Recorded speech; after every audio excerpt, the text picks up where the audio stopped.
بسم الله الرحمن الرحیم. نن ما په دې کلاس کې د انګلیش دوه ټکي راوړي دي. دا ما ولیدل ومې غوښتل چې تاسو په دې دوو ټکو باندې پوه کړم. په سنس او فار کې چې کوم فرق دی چې دا تاسو وپېژنئ. صحیح ده. د دې استعمال او که تاسو یې چېرته ګورئ نو په دې دوو ټکو به پوهیږئ. که دا کلاس تاسو وګورئ او په توجه سره یې وګورئ نو دا دوه ټکي تاسو ته زه په 100 منټه کې ایکسپلین کوم. صحیح ده. اول به مونږ راواخلو چې سنس به مونږ د څه دپاره استعمالو. تاسو سنس وینئ که نه؟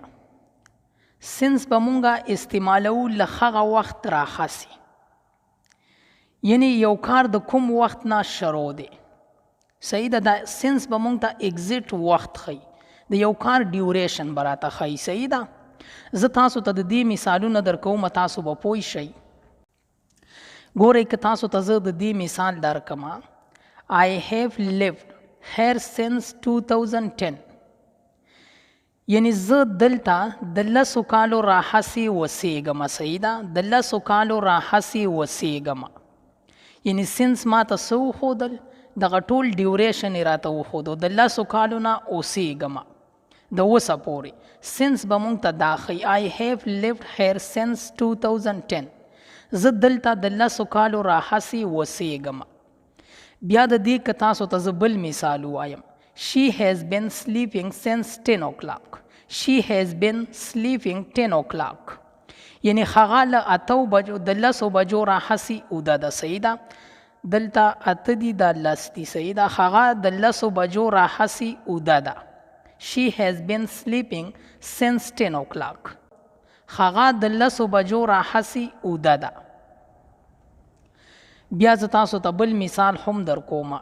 She has been sick since Monday. هغه له اتوار راهسې ناجوړه ده.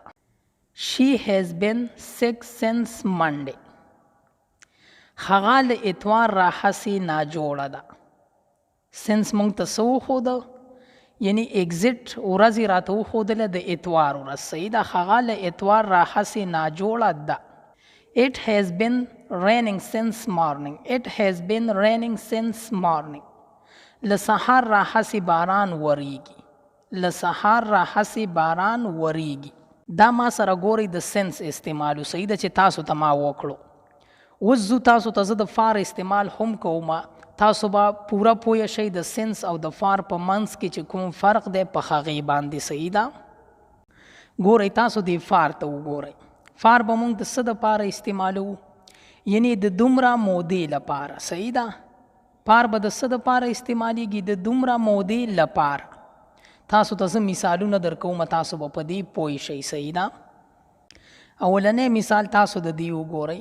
I have lived here for 10 years. I have lived here for 10 years. یعنی ما دلته د 10 کالو نه ژوند کړی دی. صحیح ده. د 10 کالو نه مې ژوند کړی دی، خو د کم وخته پورې مې کړی. دلته فار لږ کمزوری دی، دا مونږ ته اگزیټ وخت نه ښایي. صحیح ده. زه وایم چې دلته ما د 10 کالو نه ژوند کړی دی، خو تا ته صحیح پته ونه لګېدله چې د 10 کالو نه د ژوند د کم وخته پورې کړی دی. صحیح ده. I have lived here for 10 years. ما دلته د 10 کالو نه ژوند کړی دی. بیا یو بل مثال تاسو ته زه درکمه. She has been sleeping for 3 hours. یعنی هغه 3 ساعتو نه اوده ده. مطلب د 3 ساعتو نه اوده ده، خو دا پته نه لګي چې د څه وخته پورې اوده ده. صحیح ده. She has been sleeping for 3 hours.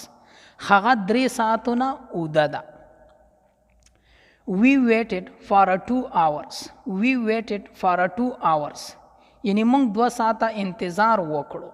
مونږ 2 ساعته انتظار وکړو. She has been worked there for a long time.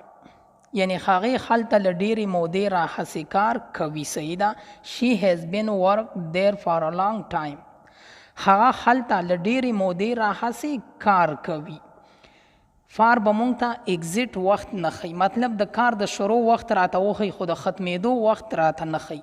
او سنس به مونږ ته ټول ډیوریشن ښیي، د کوم ځای نه وخت شروع شوی، کار شروع شوی او په کوم ځای ختم شوی دی. دا مونږ سره په سنس او په فار کې فرق دی. صحیح ده. د دې استعمال به تاسو داسې کوئ.